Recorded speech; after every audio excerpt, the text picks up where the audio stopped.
Hey everybody, welcome to this episode of the Disc Golf Answerman. My stepson and I have been playing together for about a year. He is a religious forehand thrower. Something can only drive 100 feet, and I am not good enough. Any tips or advice for starting out with a forehand? Now, this is the subject says kid and forehand, so this is a young kid. So what kind of advice would you give to a young kid throwing forehand? Wait. Oh, wait. Throw it. The child is the one who's throwing the forehand, right? Right. I think. He says, she can only drive. No. I think he is having trouble throwing a forehand. Am I not? And I'm not good enough. Any tips or advice for starting out with forehand? Oh, okay. Either My way, bad. either I'm way, sorry. either Yeah, way. I'm sorry. Go ahead, Eric. Either way, I don't throw forehands, so don't throw them. Nice.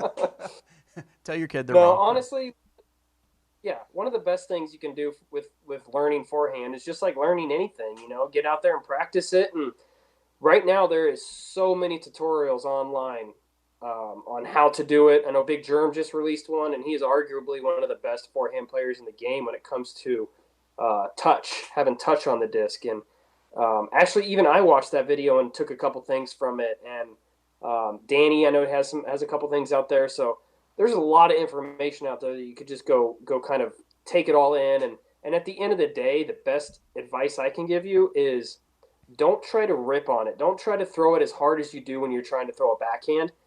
Nice and easy. Take something a little bit more understable and throw it nice and easy till you can get the form down, the flight of the disc down, and then kind of move up, kind of graduate, so to speak, to something a little bit more stable when you're getting a little bit more pop, a little bit more snap, and just get out in the field and really work on it. Really, that's what it takes.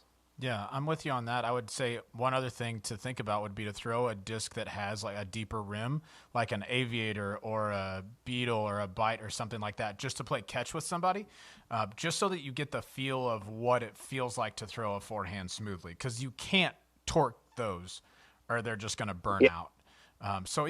Play catch with those, and then you'll start to feel what that feels like to throw it well. Then you can start backing up, then throwing understable discs, and then stable discs, overstable discs, things like that.